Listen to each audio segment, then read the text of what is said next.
What up, what up, what up, everybody? How's it going? This is the teacher's guide, but if you students get to watch this, then hello, students. How's it going? Hope you're doing well. So, this is a quick and dirty guide to Pablo Picasso.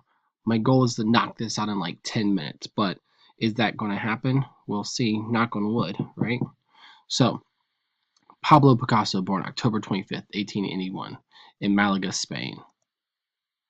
Originally named Pablo Ruz, later took on his mother's name, Picasso.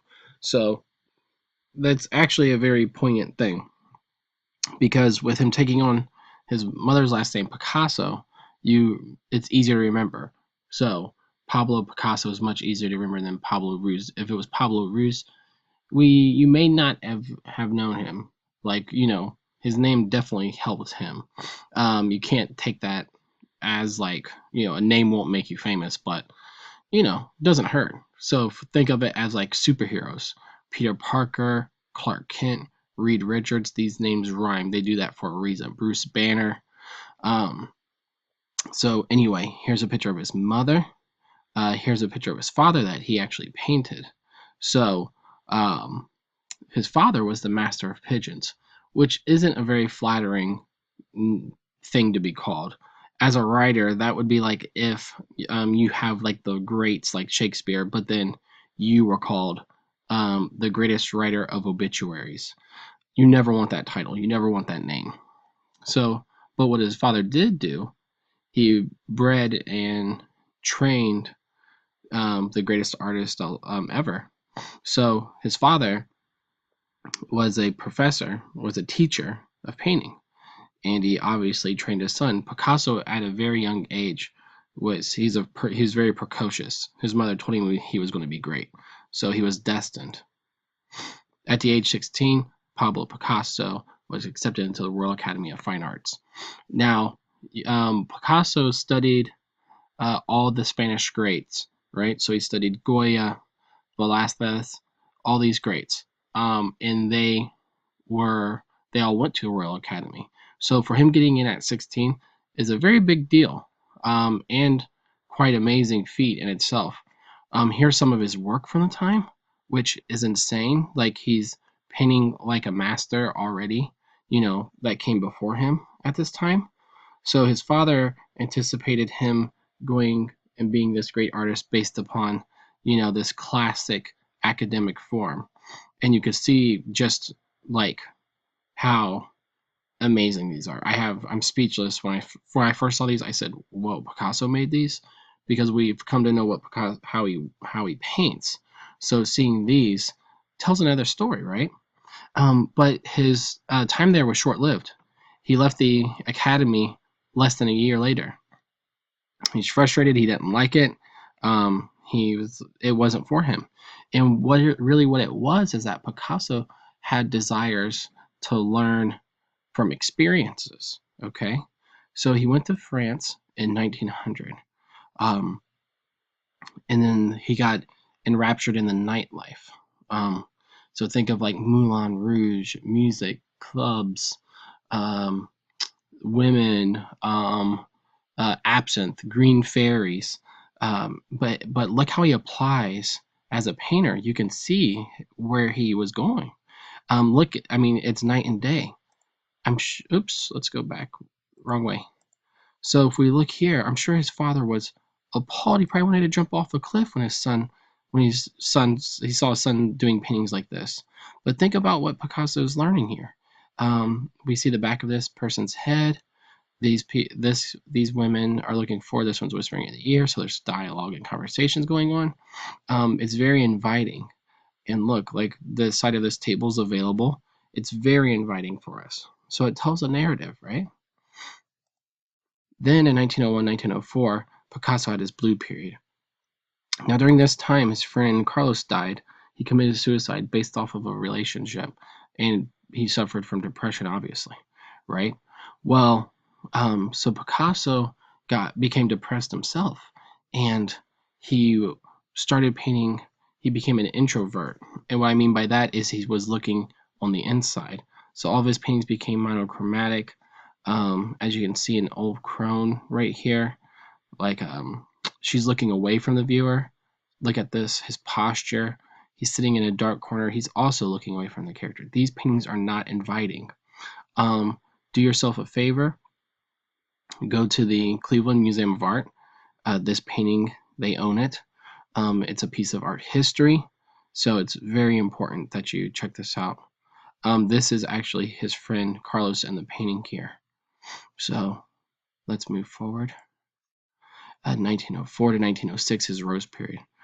So during this time, Picasso met a woman, his new lover, Ferdinand. I probably butchered the name. It's a French name. I apologize.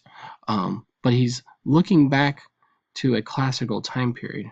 So it's kind of like he's waking up out of a dream when he was in this phase, and he's like rediscovering what art is. It's kind of like he's retraining himself, going back to the academic years, but offering something new, offering that Paris palette that he's been experiencing, but a more natural feel, right?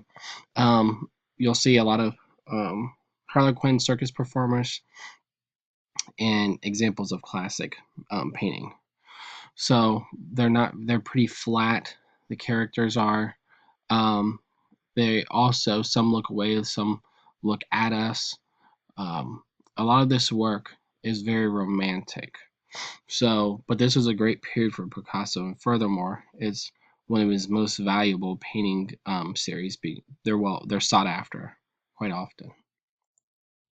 Now, 1907 to 1912, the African and Cubism. This is early Cubism, but this is his African influence on it. So, if we look here in this first one, Picasso, these statues, right? These African statues. He was studying, he's really into this stuff. And what came out of that during that time, he's working on this painting right here. And as we can see, the African masks influence. But we can see some early forms of cubism here, like this table right here with the fruit on it is on a flat plane, as if it's flat like a piece of paper, looking at the viewer. But as you know, a table, it should read on a more of a on the horizon line up here, maybe, representing a table. So, but take into account the way he pushes and pulls the background. This can represent a sky, but at the same time, it represents a curtain, right? Because she's coming up from behind it, this character. So all these things are up for interpretation and evaluation at this point in Picasso's career, because, like I said, he's going into Cubism. But this is he's still having that love affair with that classic painting out of his Rose period. This portrait of Gertrude Stein. If the interesting thing about this portrait is, if we see the eye here, how it's not parallel to the other eye, which would be perceived as maybe unflattering. But what Picasso is doing is removing the eye from its traditional location, so that you pay more attention to it, because you would get the question, why do you place the eye there? Why do you move the eye out of the socket? Well, not out of the socket technically, but shifting it. And he would say, because if I left it there, then you wouldn't pay attention to it.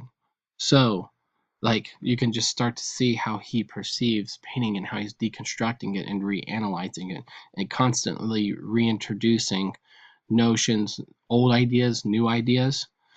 And this right here is a derivative example of an African mask, in its most blatant form. Really solid painting, really great painting. So let's see here next. Here's this cubism, and this is the crystal cubism.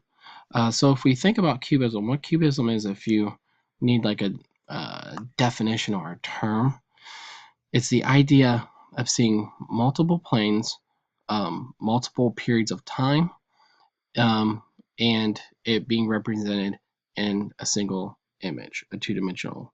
This is a kind of like, because we're transitioning into the new century, so it's all about technology, the World's Fair, all these kind of things, right?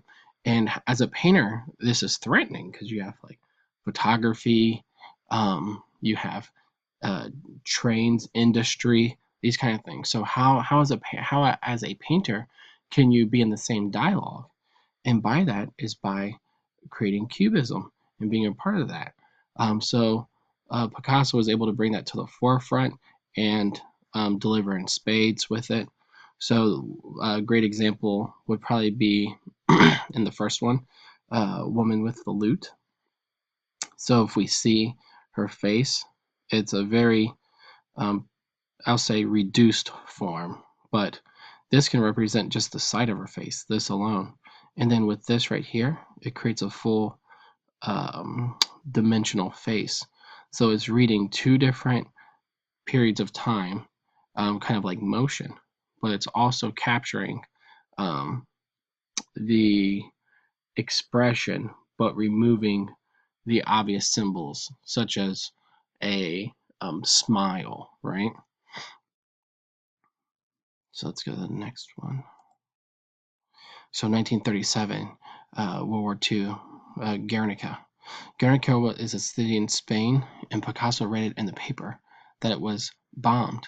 And this is no different from a contemporary idea of a tragedy, of the effects of war, or the um, residue or the darker sides of war, right? So if we look here, and this is a great example because with with a lot of the students, or a lot of you students, if you're watching this, as writers, look how he interpreted this section as an artist. He, if you see these little dots in here, that represents the newspaper. And so he didn't, because he read about it in the newspaper, so he took the idea of the newspaper, but he didn't communicate through words. He used it as a pattern, right? The painting to also take into account the painting's black and white. Why is that? Because it represents war and death. That's typically something you wouldn't use like a brilliant color palette to communicate something dark, right? So think about these things when you're writing, right? So if you were trying to elicit a feeling of being in the sky, you would write what symbolizes blue, right? You just wouldn't put the sky was blue. You would put a description down, right? You would make it lush, and that's the same way here. So he's transcribing what would be perceived as like a newspaper into dashes and marks, reinforcing into a pattern on a horse. We see a lot of death and carnage, sorrow. The light center to the left represents maybe potential, but also an eyeball, like putting the spotlight on the horror, on the death, on the terror. So that's a brilliant example of how to transcribe writing into, or a visual, writing into a visual, and vice versa. Picasso's post-war career, he wasn't a slouch. He was definitely prolific at this point. And the cool thing about this is that he experimented a lot more, but it was more within the confines of what he already did in the past. So now we're experiencing some litho, so some printmaking. It's a beautiful, beautiful print. Even with sculptures, he took a bike seat and the handlebars and created a bull. And look how that shadow cast. It creates like a figure, something you might see out of like a Miyazaki film. And then furthermore, more collaging. He experimented with this mostly during his Cubist movement, but it still is a great example of his work outside of that. And then Picasso passed away April 8th, 1973. So he lived a very long time. He lived into his 90s, early 90s, maybe late 80s, early 90s. So yeah, so that's a quick rundown of Picasso. So I hope you guys enjoyed this. I'm looking forward to working with everybody, and have a delightful day, evening, or morning. Take care. Cheers.